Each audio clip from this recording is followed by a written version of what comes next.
Hi guys, welcome back to my channel, Andre here, xenomod.com. Have a look at this beauty. This is the Prime 1 Predator statue from the big game cover art of one of these Dark Horse comics from the 90s.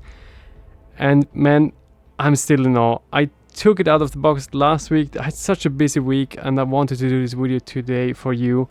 I took some photos with the DSLR just a moment ago and it's unbelievable. Every single angle and shot counted. It was crystal clear, crisp. I think there's almost no way to take a bad photo of this piece. It's such a dynamic pose, it's unbelievable. And all these replacement parts and these several different heads that you get with the DX version, it's really unbelievable. So follow me through this video review and yeah, enjoy. Alright, just some intro words on this piece. We have 250 for the regular edition, but what you can see here is the 800 sized edition, the deluxe one. So the deluxe one is actually larger in terms of the count or the number. And what you can see here is the look of, let's say, the regular edition. You have the normal Predator 1 mask and then you have this net of skulls here, which looks absolutely epic, and it's kind of this representation of the big game cover art from Dark Horse Comics. I think it was the second issue. I will put in a picture. I never read it, but when I got this piece I went on eBay and I ordered myself one of these issues to get to home and have it displayed next to the statue. Then another huge debate on this piece was the shipping, and I think it will still be a huge debate because the piece is not complete yet. You could order this Hunter's Victim. It's an additional piece that you can display next to it. This is not out yet, but just this piece alone was 2 huge boxes. I'll put in a photo as well. And this kind of explains the large, expensive shipping quote that Prime 1 was asking. Because in my case, they charged $900 for shipping with DHL Express. Of course, it was here in 3 days. It was 2 huge boxes. Normally you would have one of these. Let's take for example one of these life scale busts. It's just one. With this statue you received 2 boxes. So it kind of explains the costs, and because of the pandemic it makes kind of sense that the costs are kind of more expensive. But it's kind of crazy when you think this statue costs, I think 1,700 or something like that. And then you add 1/3 on top to actual shipping costs, and in my case it was 150 to 200 of taxes to actually get it then into your country, which yeah, is kind of a huge deal, right? So let's have some close-up on the regular edition elements. So this is the P1 biomask. It's kind of really looking like the movie Predator 1 edition. In my opinion, the paint application could be a bit more lifelike. It's nice, but it could be a bit more weathered in my opinion. But what I really like is this visor element they put in. So as you can see, there is this shimmer of an added visor element inside the biomask. You can actually take off the helmet, and beneath you have the battery compartment to light up the lasers. Then let's have a look at the plasma caster. Definitely dig the look with the light up feature. You have a button here on the right side, and the battery compartment is just by lifting up this whole piece. The annoying thing is you have 3 different battery types for the whole statue. So the biomask is a different one, the plasma caster, and then on the wrist armor you have a different one. So here you can see, pretty cool. So the quite different battery type is used for the wrist gauntlet light up feature. I tried to show it to you. You can lift this kind of panel up and you see here there are some, let's say, larger batteries than usual. Especially if you collect hot toys, you have usually the smaller ones. But yeah, you will find them definitely in the shops. Then of course you have these magnificent sculpted necklace and bone trophies. They kind of look a bit, let's say, not dull, but it could be a bit more realistic, a bit more translucent somehow in some areas. And in this area I really feel that they might have gone for, let's say, more comic look. It's hard to describe. I don't know how it transitions on video, but it's just looking a bit, let's say, not dull, but just a bit flat.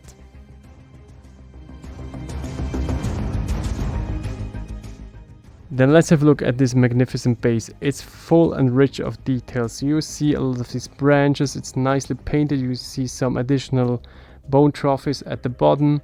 You have this amazing snake. Let's zoom in a bit. You can see this. Pretty sweet. You actually put this onto the branch here.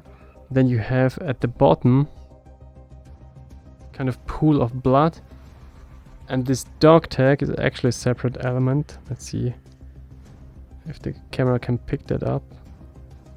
Pretty sweet. It has a lot of elements to it. I really like this artificial kind of pool of water. Pretty cool. Pretty nice. And of course then you have these leaves. The leaves to put on, that was definitely an adventure on its own. It took me about, I would say, roughly 1 hour to put the whole base together, because the manual is not so clear in its instructions. You have a lot of, let's say, sockets on the base, but you don't know exactly where to put which leaf, because all the leaves, they kind of look similar.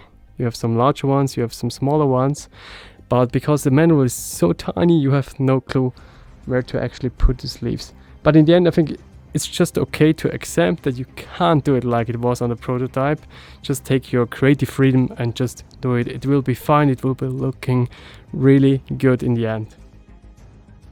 More branches on the back side. Then of course you see here hidden beneath the leaves is this amazing tiny sculpted scorpion. So it has really this details all over, and it's painted and sculpted amazing. And with the dynamic pose of the predator, you just have this amazing movie authentic feel. Even though it might not be the official movie license, it just oozes in every inch and corner the Predator 1 feel. Then let's have a quick look at the backside, because it's really a monstrous, let's say, pose. And when I turn now the table here, you will see it's massive. It's really an imposing posture of the predator. And if you look here, for example, at the thigh guards, these are huge, right? These are really huge, and it just feels overall so dynamic. And for my liking, it really represents what I feel and what I imagine to be the Predator 1 movie like. Quick side note, the wrist blades are, of course, metal. It's amazing. No twisting, no bending, it's just perfect out of the box. They feel really nice and sharp. That's how you do it. Alright, what you can see here is the second alternate portrait that comes with the regular one. It's the open mouth, unmasked, let's say, Predator 1 reimagining. Because as you can see, the paint job is definitely not the same as you would see it in Predator 1. So don't expect to have a really movie authentic P1 paint job here. The sculpt looks definitely the same, but if you ask me, the paint job is not the same. It has a more brownish top color, and overall I think this is probably the weakest part of this whole statue, the unmasked paint job. Even though the sculpt is great, I just not dig the paint job that much. It looks a bit too flat as well, but the ground structure and the sculpt is really amazing.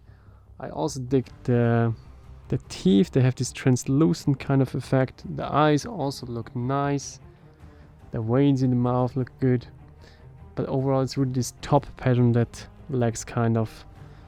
But yeah, so if you get the regular one, this is kind of this alternative portrait that you receive.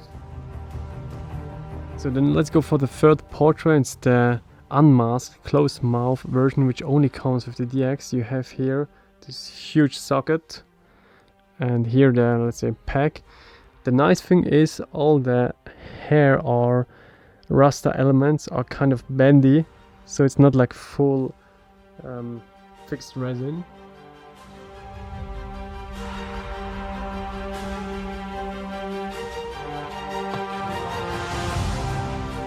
And this kind of helps to put in the portraits quite easy.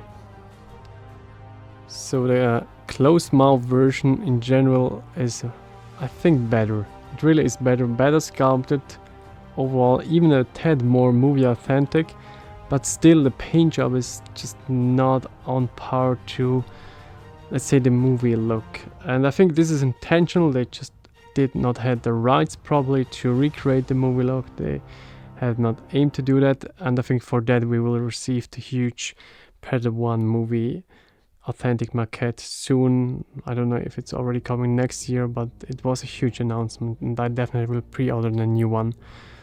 But this closed mouth version, I definitely dig it too.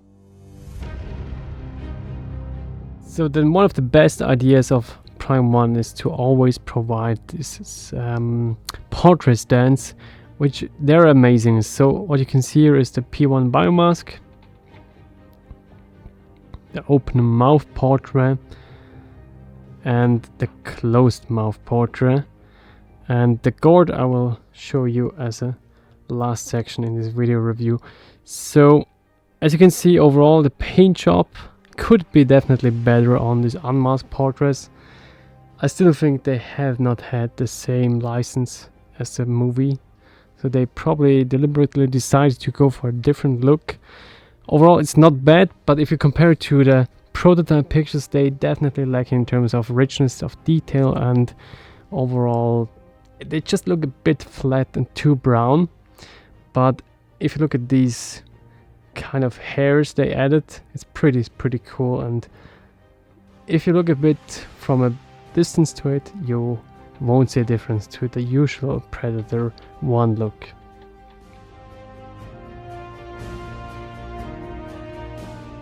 We have the final look. This is the Gort, let's say, Lost Dry Predator look. One of the best, let's say, alternative helmets in my mind from Predator 2. I have no clue how and why they put it into this set, but it looks freaking epic and amazing. What you also can see here is this huge double-edged blade or spear. This is also DX element or DX bonus piece. So let's zoom in a bit on the Gort helmet. So and here we go. This is the Gort biomask. Look at this beautiful sculpt and the paint application. It's much richer in details. It has this kind of purple aged effect in some areas, also with some bit of bronze. If you ask me, this is the way to go. So definitely one of the best reasons to buy the DX version is this helmet. And even though it's not the big game kind of cover art and it's not in P1, I think I dig this look. And here you see this magnificent blade or spear. Comes assembled in 2 pieces. You just put them onto the wrist or the hand. Beautiful painted and sculpted, really feels high quality.